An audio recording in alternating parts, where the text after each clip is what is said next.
आइए सभी लोग एकाग्रचित होके यहाँ पर बैठे और बैठने के बाद भगवान नाम का संकीर्तन करते हुए परमपिता परमात्मा के प्रवचन कार्यक्रम में सभी लोग भाग लेंगे। तालियों के साथ इस भजन को हम सब लोग दोहराएंगे और फिर प्रवचन कार्यक्रम में प्रवेश करेंगे। जल्दी से जल्दी श्री गुरु महाराज का प्रसाद भोजन जो चल रहा है उसको प्राप्त करके सभी लोग इस पंडाल कार्यक्रम में वृद्धाश्रम के अंतर्गत मैनपुरी शहर में यह कार्यक्रम परमात्मा चैनल के माध्यम से पूरे विश्व में प्रसारण हो रहा है। कृपया करके आप एकाग्रचित होके इस सत्संग कार्यक्रम का लाभ उठाएं। अभी आपने हवन और मंत्रों के द्वारा उच्चारण, आशीर्वाद और हवन की प्रक्रिया आचार्य ब्रह्म विनोद जी के माध्यम से आपने यहाँ पर बहुत सुंदर कार्यक्रम सुना और देखा और किया है। प्यारे, उसी भाव में चलते हैं। सतगुरु महाराज के चरणों में सत्संग के माध्यम से परमपिता परमात्मा को जानने की जिज्ञासा हम सबको होती है। तो चलते हैं इसी भजन के साथ में तालियों के साथ। मेरे प्यारे पिता परमात्मा, चलो देखें दुखी कौन आत्मा। मेरे प्यारे पिता परमात्मा, चलो देखें दुखी कौन आत्मा। तेरी रचना में सारे रचे हैं, तेरी रचना में सारे रचे हैं। तेरी रचना में सारे रचे हैं। रचनाकार को भूले पड़े हैं। तेरी रचना में सारे रचे हैं। रचनाकार को भूले पड़े हैं। जिसने ये रची प्यारी आत्मा, मेरे प्यारे पिता परमात्मा। मेरे प्यारे पिता परमात्मा, चलो देखे दुखी कौन आत्मा। तुमने ऐसी भूख बनाई, कैसी भूख? काम की, क्रोध की, लोभ की, मोह की, अहंकार की, घुसपैठ की। तुमने ऐसी भूख बनाई, सारी स्थिरता दूर भगाई।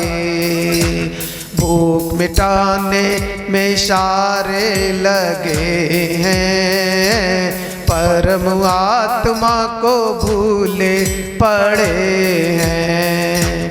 इसलिए दुखी है वो आत्मा, मेरे प्यारे पिता परमात्मा। प्रेम से बोलो पारब्रह्म परमपिता परमात्मा की जय। आइएगा एक मिनट, आप किसी मीडिया से हैं? आइएगा, गुरुदेव का आशीर्वाद। हिंदुस्तान अखबार के तरफ से ये हमारे मीडिया साथी इस परमात्मा चैनल में आए हैं। हम चाहते हैं ये श्री गुरु महाराज का सुंदर आशीर्वाद लेकर ही इस यहाँ की सुंदर प्रवचन के कार्यक्रम में जो अच्छे आपको लगते हैं वो आपने अखबार में देकर यह परमार्थ कार्य का सहभागिता बनाकर उसको और ऊंचाई तक पहुंचाएगा। ये मीडिया, अखबार का मीडिया और इलेक्ट्रॉनिक्स मीडिया एवं सोशल मीडिया परमात्मा चैनल के माध्यम से हम सब लोग इस कार्यक्रम को वृद्धाश्रम जो कि श्रीमती कमलेश कुमारी जी के माध्यम से संचालित किया जा रहा है। और उनकी यहाँ पे सेवा और वृद्धों की सेवा, वृद्ध कहते हैं भगवान के स्वरूप। कल का परसों का हमने एक बात बताई थी, कपिल के बारे में बताई थी, शायद सभी को मालूम है। कपिल कहते हैं शरीर के कपने को, जब शरीर कपता है तो कितनी शक्ति आती है। ब्रह्मा विष्णु महेश से भी ज्यादा बड़ी शक्ति कपिल महाराज के पास थी, क्योंकि बिना अस्त्र के उन्होंने 16 करोड़ पुरखों को भी भस्म कर दिया था। ये शक्ति कैसे आती आई, वहीं से हम इस कार्यक्रम को प्रारंभ करते हैं। जैसे प्यारे, तुम्हारे पास बहुत बड़ी शक्ति है पर तुम्हें जानकारी नहीं है, इसलिए उस शक्ति का हम प्रयोग नहीं कर पाते हैं, उसका लाभ नहीं उठा पाते हैं। शक्ति परमात्मा तो हर समय बरसा रहा है, परंतु वह शक्ति कैसे निकलती जाती है। श्री गुरुदेव के चरणों में जब आप समर्पण हो जाएंगे तो कपिल का मतलब होता है कपना, और जब व्यक्ति कपने लगता है तो उसके अंदर कपिल की शक्ति आ जाती है। कपिल के बाद आता है कड़ांगल, जैमिन, पातंजलि। ये सब स्थितियां हैं उसी शरीर की, उस योग की, उस दृष्टि की, जब आपको वह परमात्मा कण कण की तरह चमकने लगे। जैसे गुरुदेव की यह चदरिया चमक रही है तो जान लेना आप कपिल से भी बड़े कड़ांग बन चुके हैं। पतंजल जब पानी से भी ज्यादा पतला वह परमपिता परमात्मा आपको दिखने लगे तो आप जान लेना कि हमें परमात्मा के वह दर्शन हो रहे हैं जो पानी से भी पतला है और हमारे हर समय अंग संग रहता है, उसे पतंजल कहते हैं। इसी प्रकार से आप आगे बढ़ते जाइए। जैमिन, पतंजल, वाल्मीकि का मतलब क्या होता है प्यारे भक्तों? जो बाल के अंदर समाया हुआ परमात्मा है। कहते हैं कि गुरुदेव के चरण कमल में हम सर रखते हैं, इसका मतलब है चरणों के अंदर से तेज निकलता है, क्योंकि नाखून और बाल ही दो ही संसार में अमर होते हैं, ये कटने के बाद भी नहीं मरते हैं। शरीर का कोई अंग अगर कट जाता है तो वो कुछ ही क्षणों में, कुछ ही दिनों में नष्ट हो जाता है, पर बाल और नाखून चाहे कितने दिन रखे रहो कभी न गलते हैं, न सड़ते हैं और ना ही मरते हैं। और जिंदा कैसे रहते हैं इसका प्रमाण है, जब बालों को अगर आप जलाएंगे तो चर्र चर्र की आवाज आएगी, यानी कि जलने के बाद भी बाल जिंदा रहते हैं, क्योंकि परमात्मा सबसे पहले जो मेरे ऊपर उतरता है वो बालों के माध्यम से मेरे शरीर के अंदर प्रवेश करता है। इसीलिए हम गुरुदेव के चरणों में, उनके नाखून में अपना सर रख के उस बालों के माध्यम से अपने अंदर श्री सतगुरु महाराज की ऊर्जा प्राप्त कर लेते हैं। यही गुरुदेव के चरणों में दंडवत प्रणाम करने का फायदा होता है। विज्ञान है ये, इस विज्ञान को जानो।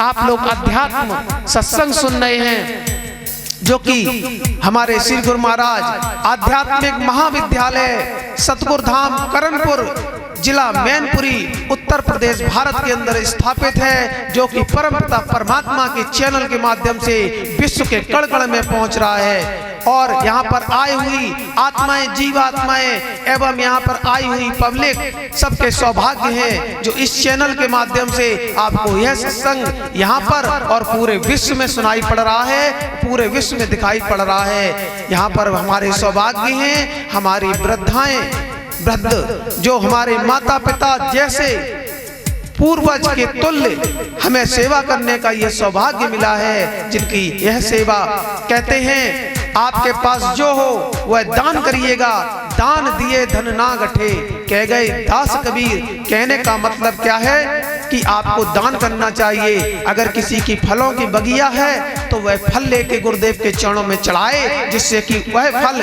कई लोगों को प्रसाद के रूप में बांटे जाएंगे। अगर किसी के पास धन है तो वह धन चढ़ाएगा, तो उसी धन से यहाँ की आई हुई व्यवस्थाओं को बड़े आराम से संचालित करने में सहजता प्राप्त होगी। अगर किसी के पास तन है तो वह तन से यहाँ की व्यवस्था, सेवा, भोजन आदि का सेवा करके अपने तन सेवा देगा। और प्यारे हमारे पास तो सिर्फ एक ज्ञान है, तो ज्ञान दान महादान कहा गया है। इसलिए हम इस संस्था में इन वृद्ध माता पिता के चरणों में अपनी ज्ञान की जो हमें सतगुरु महाराज ने ज्ञान दिया है उनको समर्पण करते हुए इनका जीवन और अपना जीवन दोनों को धन्य बनाना चाहते हैं। एकाग्रचित हो के प्यारे इस भजन ज्ञान संध्या को सुनिएगा, जानिएगा। अभी सत्संग प्रवचन चल रहा है, कल बताया था बहुत ऊंची ऊंची चीजें, उसी के माध्यम से हम कुछ दोहावली को विराम करते हुए फिर आगे चलेंगे आज के वह कार्यक्रम में। प्यारे भक्तों एकाग्रचित होकर सुनिएगा। तुम्हारे अंदर सारे देवी देवता स्थापित हैं।